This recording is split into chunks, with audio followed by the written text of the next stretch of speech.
Hi, I'm Agnès and I make videos for fun.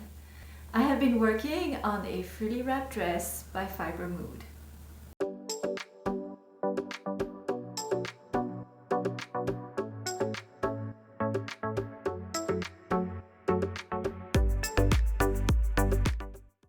Since I'm working with chiffon, for the ties I've decided to use some interfacing also, but not all along. The ties are made up, there's two parts to a tie.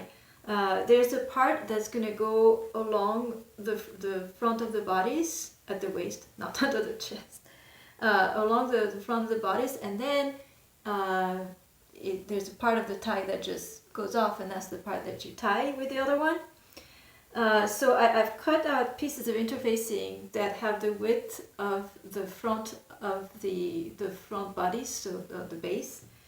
And then I've attached it to each of the ties. So here I did screw up, but it's not going to be very noticeable. I could recut fabric. I have plenty left, but I just don't. I don't think it will matter.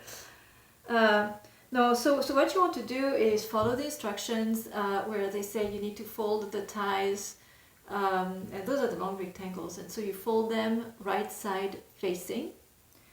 And if you're using interfacing, then all you want to do is to put a band of interfacing on top of your folded tie.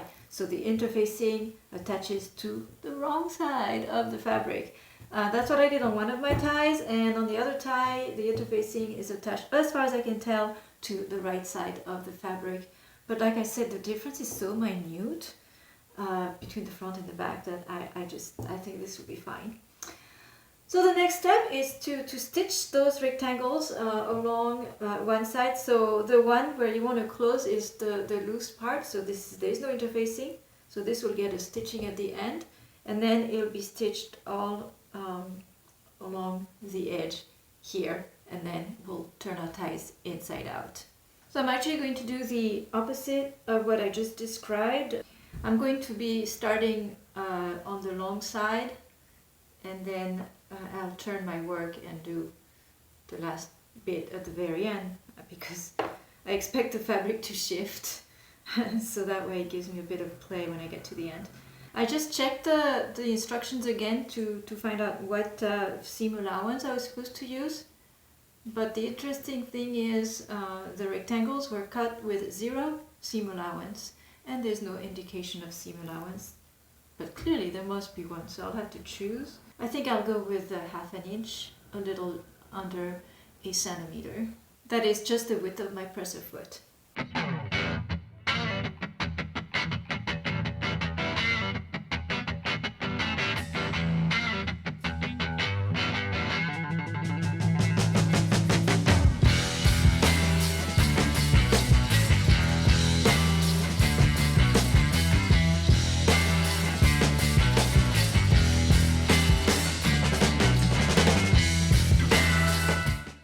And this is why we do the end last. So I'm going to trim that off. I'm going to trim the corner, and then before I turn this over, I'm going to work an overlock stitch over the raw edges.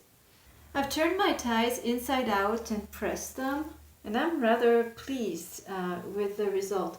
One trick I used is I have this tool. It's a paper cutter or letter opener, letter opener, and it's got this flat part here that's smooth. I mean, it doesn't cut, and I stuck it inside, and I used it to push against the seam and make it nice and flat, and then I was pressing with the iron, so that really helped. So they're beautiful. So there's a long one and there's a short one. And they're numbered. The long one is number 11, the short one is number 10. The pattern is really, the instructions are so, I mean, I really like them. One of the things that they have is handy diagrams, and they have a convention. So whenever they're drawing a piece white, that's the right side facing up, and when they're drawing a piece shaded gray, it means wrong side facing up. So that's how I'm able to just follow the instructions, and they've also color coded which tie goes with which side. So this is the, I don't know if it's the, I guess it would be the right front. If you wear it on yourself, it's the right front. And this gets a green dot, and you know what else gets a green dot? The short tie, this one. And from here it's pretty easy. We have to line up, the tie has one end that's finished, and then there's one end that's open and left raw. And that raw end goes on towards the, away from the side seam for the front. Just follow the diagram, it's pretty easy. So actually I do have a choice whether I want to put it with the seam up or seam down. I'll put the seam down. Now there's one part of the instructions that I'm not following, both sense of the words here, not following, and I'm not going to follow them. And that is, I'm supposed to align the notches. So there's a notch on the tie, and there's another notch right here on the pattern paper that I couldn't quite find actually. And you're supposed to line them up. But I'm looking at this and also looking at the diagrams, and simply what they mean is this has a, it's got the slope of the neck, and then it turns over and goes straight down. So there's a little corner here, and that's where I'm going to align the top of the tie with. That's it. So I'm just going to use that, and then put the raw edge on this side. And all that's needed is one line of stitching right here, with a 1/6 of an inch of seam allowance.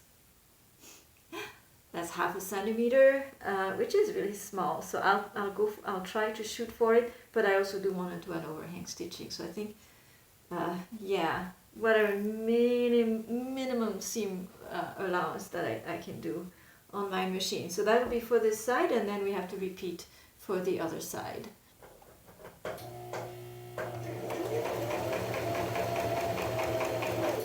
Next, we turn our attention to the back bodice.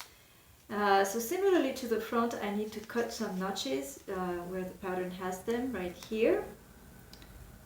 And also for the darts, and mark the mystery square here with a piece of contrasting thread. And we'll work on the darts.